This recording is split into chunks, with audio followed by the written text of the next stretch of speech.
32. ders hadisi Zadu Talibinden nahmeduhu ve nusalli ala rasulihil kerim.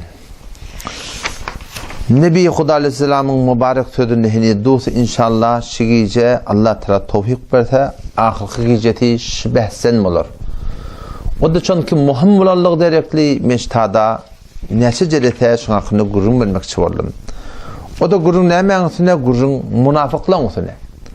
Yani Allah Tebarek ve Teala öz pak kelamından ne kadar adamlara adam Müslüman ne baytıptır. Yani Huda Teala'nın yanına ola Müslüman nel. Huda Teala'nın yanına olar makbul lel. Huda Teala'nın yanına ola imanlı adam del. Belki adamdan arasına geçip yakala adamdan arasına ola Müslüman değil diye, imanlı değil diye. Ama olar erti kıyamet o Huda Teala'nın dergahına varanla biz imanlı deyip aytacaklar. Ama Huda Tebarek ve Teala olan imanlarını kabul edecek ya ki onlara ne diyelim? Münafık değil diye. Ve şolun adına Kur'an'da mahsus bir tane sure var. Sure ne ama? Sure münafıkun ma. Yani sure ki adı Müslümanlığın hakkında. Hatarnak da teorin yani. Ve şolur tanımaklık, ve şolun kılık hayatiyetlerini bilmeklik bitir gerekli olallık gerekli. Men neçe gece, bir hadis fada vardı. Ve neçe gecede de şöyle yankı münafıklığın sıfatlarını, ahlaklarını, hususiyatlarını aytma oldum. Ta ki mebada şeyler bir kılık hayatiyetler bizim öz vücudumuzda tapılıp da Huda hakikaten Allah Tebarek ve Teala'nın dergahında bir imandan mehrum olamaydı.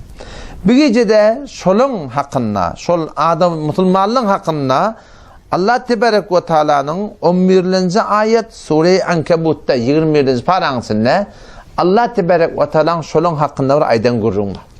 11. ayet Sure-i Ankebut'ta 20. paran ahirrağda bulur. Şu suretundan. وَمِنَ النَّاسِ مَنْ يَقُولُ آمَنَّا بِاللّٰهِ فَإِذَا أُوذِيَ فِي اللّٰهِ جَعَلَ فِتْنَةَ النَّاسِ كَعَذَابِ اللّٰهِ وَمِنَ النَّاسِ Şeyh Adım Müslümanlığın vurun ustadan. Yani şu da haberdar olmalı ustada. Allah Tebarek ve Teala şu münafıklar şu form deyiptir. وَمِنَ النَّاسِ adamlardan bazılar var مَنْ يَقُولُ aytyanlar آمَنَّا بِاللّٰhi biz Allah'a iman getirdik. Kıyamete imanımız var, cennete imanımız var, cehenneme imanımız var, Resulullah'a imanımız var, dine imanımız var deyip aytyanlar diye. Ama evde kıyınçılık düşüyor, narahatı düşüyor, perişani düşüyor, kep vuruyorlar, muhtelif bırakayım perişaniler, narahatiler geliyor. Sonra ne emet yerler?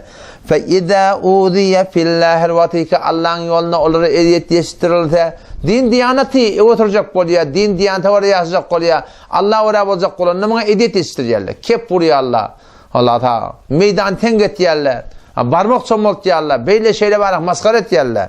فَاِذَا اُذِيَ فِي اللّٰهِ الْوَاتِكَ Allah'ın yoluna eziyet verilenine, جَعَلَ فِتْنَةَ النَّاسِ كَعَذَابِ اللّٰهِ adamdan kep kurunu, aytyan kep kurunlarını, yetirilen kıyınçılıklarını, aynı Allah'ın azabı ile yarak diye başında.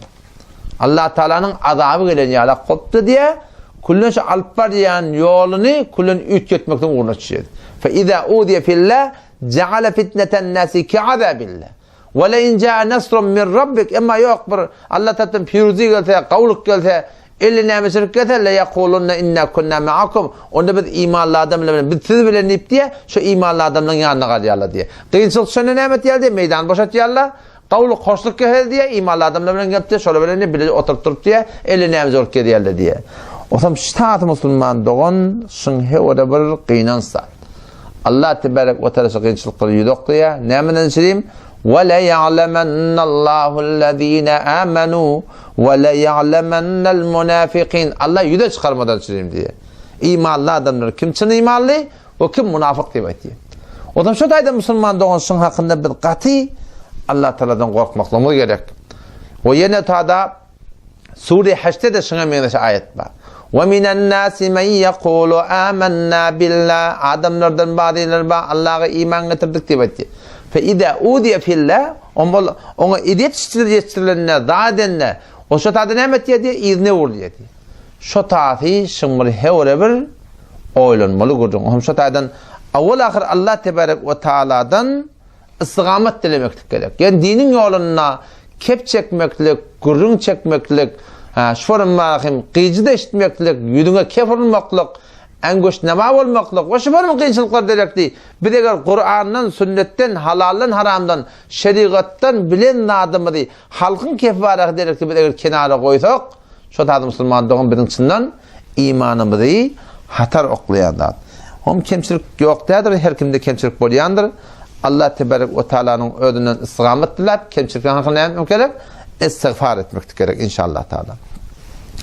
Son hadiste, yani 30. hadiste kitabımızda, el-kebairu el-işraku billah ve hukukul valideyn ve katlun nefsi vel yeminul gamusibdir. Peygamber Huda İslam ştada, kebair diptir günah kebirler. 4 tane günah kebirani ştada Peygamber Huda İslam tanaptır. Avvakti neme?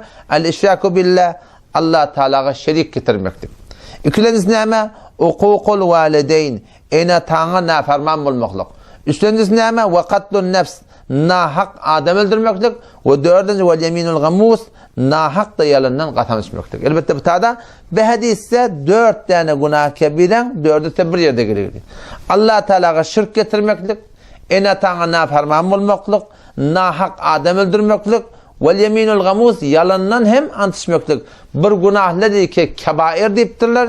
Yani günahları ki adamlar eğer ehyanan şiddetlerine müptela olsa, Allah tebarek ve Teala'dan şuradan tövbe etmese, şu günahlar bağışlanmayan günahlar. Ve eğer ehyanan bir adam şu günah kebiren edik gitti, hemçinan enetan naferman olup gitti, hemçinan marahım onu vurup, qabattan marahım Huday hakkını onun elinin marahım kanını boyasa, ya şoňa men Hudaýa şirk getirip ya halan yerine her wagtda öz peýda direkli şorum yalandan qatam ejipde günah kebirleri mortekep bolsa ulamalar aýdan gurunşy günah kebire nihayet nafermani Allah tebarek ve Teala'ga we şol adam ahirde imansız gitmekden sebep bolýar.